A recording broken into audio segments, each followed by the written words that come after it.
సూదిరి సృజన్ రెడ్డి ఎవరైతే ఉన్నారో ఈయన 2 రోజుల క్రితం కవితను కలవడం జరిగింది. కవితతోటి దాదాపు 2 గంటల పాటు భేటీ కావడం జరిగింది. కవిత ఇంట్లో సూదిరి సృజన్ రెడ్డి కవిత 2 రోజుల క్రితం 2 గంటల పాటు భేటీ కావడం జరిగింది. కేటీఆర్ ఇక సమాధానం చెప్పు, నీ ఆరోపణల వెనుక అసలు కారణం ఏంటి?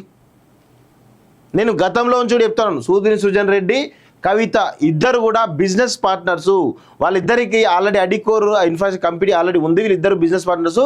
గత ప్రభుత్వంలో 10 సంవత్సరాల గత ప్రభుత్వంలో ఈరోజు వచ్చినటువంటి అమృత్ ఏదైతే స్కీమ్ ఉందో దానికంటే కూడా ఈరోజు పాలమూరు రంగారెడ్డిలో ఈయన ప్రాజెక్టులై దాదాపు 1000 కోట్ల రూపాయల పనులు గత ప్రభుత్వంలో సూదిరి సృజన్ రెడ్డి బీఆర్ఎస్ ప్రభుత్వంలో చేయడం జరిగింది. సో ఈ బీఆర్ఎస్ ప్రభుత్వంలో ఉన్నటువంటి ఎమ్మెల్యే ఎవరైతే ఉన్నారో, గతంలో ఉన్నటువంటి ఎమ్మెల్యే ఎవరైతే ఉన్నారో కందాల ఉపేందర్ రెడ్డికి కందాల ఉపేందర్ రెడ్డి బిడ్డనే సూదిరి సృజన్ రెడ్డి మ్యారేజ్ చేసుకోవడం జరిగింది. సో ఇది చాలా క్లియర్గా కనబడతా ఉంది కదా. కవితకు బిజినెస్ పార్ట్నరు, అదేవిధంగా ఇటు కందాల ఉపేందర్ రెడ్డి పాలేరు మాజీ ఎమ్మెల్యే ఇప్పుడు ఎవరైతే పొంగులేటి శ్రీనివాస్ రెడ్డి ప్రాతినిధ్యం వహిస్తున్నటువంటి పాలేరు నియోజకవర్గం ఉందో గతంలో కందాల ఉపేందర్ రెడ్డి, కందాల ఉపేందర్ రెడ్డికి అల్లుడు సూదిరి సృజన్ రెడ్డి. సో 2 రోజుల క్రితం సూదిరి సృజన్ రెడ్డి కవిత 2 గంటల పాటు కవిత ఇంట్లో భేటీ కావడం జరిగింది. దాని తర్వాత ఇమీడియట్గా నెక్స్ట్ డేనే కేటీఆర్కు లీగల్ నోటీసు వెళ్ళడం జరిగింది. సో ఇక్కడ కేటీఆర్ సమాధానం చెప్పాలి. నీ ఎమ్మెల్యేనేమో నిన్ను ఆల్రెడీ చెప్పిండు, ఆయన నా అల్లుడు రేవంత్కు సొంత బామ్మది కాదు అని చెప్పి చాలా క్లియర్గా చెప్పిండు. మరి కవిత సూదిరి సృజన్ రెడ్డి భేటీ కావడం వెనకాల నీ యొక్క స్ట్రాటజీ ఏంది అంటే నువ్వు బ్లాక్మెయిల్ చేస్తున్నావు సూదిరి సృజన్ రెడ్డిని. నేను ఇట్లా ఆరోపణ చేస్తున్నావు కాబట్టి నువ్వు నాకు 100 కోట్లు 1000 కోట్ల రూపాయల నుంచి బ్లాక్మెయిల్ చేస్తున్నావా? అదే డీల్ ఏమైనా నడుస్తూ ఉందా? ఇంకా వేరే డీల్ ఏమైనా నడుస్తూ ఉందా?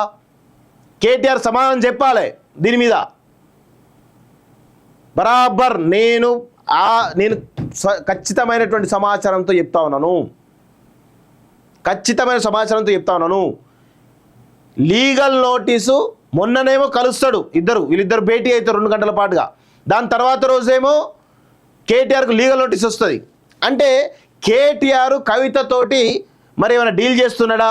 నేను ఆల్రెడీ చెప్పిన సూదిరి సృజన్ రెడ్డి భుజాల మీద పెట్టి కవితను గురి పెట్టిండు అని చెప్పేసి చెప్పిన. మరి మీరు ఏమన్నా మీ ఫ్యామిలీ మీ ఫ్యామిలీ ఏమన్నా డిస్కషన్లో భాగంగా ఏమైనా ప్లాన్లో భాగంగా మరి సూదిరి సృజన్ రెడ్డి ఏమైనా బ్లాక్మెయిల్ చేస్తున్నావా? ఎందుకు మరి కవిత సూదిరి సృజన్ 2 గంటల భేటీ తర్వాత నీకు లీగల్ నోటీస్ రావడం గల కారణం ఏంటి? దీని సమాధానం చెప్పేటువంటి దమ్ము ధైర్యం కేటీఆర్కి ఉందా అని అడుగుతా ఉన్నా నేను. ఏం జరుగుతోంది? ఏం చేస్తూ ఉన్నారు మీరంతా? అంటే పత్రికల ముందేమో ఒక రకంగా పోర్ట్రే చేస్తూ ఉంటారు, మరి తెర వెనుకనేమో ఏం దందాలు చేస్తూ ఉన్నారు మీరంతా? బ్లాక్మెయిల్ చేస్తున్నారా సూదిరి సృజన్ రెడ్డిని? చెప్పాలి. బ్లాక్మెయిల్ రాజకీయాలు చేస్తున్నారా? లేకపోతే లీగల్ నోటీస్ పంపిన కవితని మొత్తం మీ ఫ్యామిలీ ఈరోజు పెద్ద కుంపటి జరుగుతుంది మీ ఫ్యామిలీలో. ఆ కుంపటిలో భాగంగా మీకు లీగల్ నోటీస్ ఇవ్వడానికి సూదిరి సృజన్ రెడ్డి కవిత ఇద్దరు ప్రయత్నాలు చేస్తున్నారా? ఏం జరుగుతోంది? కేటీఆర్ సమాధానం చెప్పి దమ్ముందా? ఎందుకు 2 రోజుల నుంచి అమృత్ స్కీమ్ మీద ఎందుకు మాట్లాడతలేవు? అంటే అయిపోయిందా దాని పని? సొంత మామ చెప్పాక బీఆర్ఎస్ మీ ఎమ్మెల్యే చెప్పిన తర్వాత నోరు మూసుకున్నావా? అప్పుడు బుద్ధి వచ్చిందా ఏమన్నా?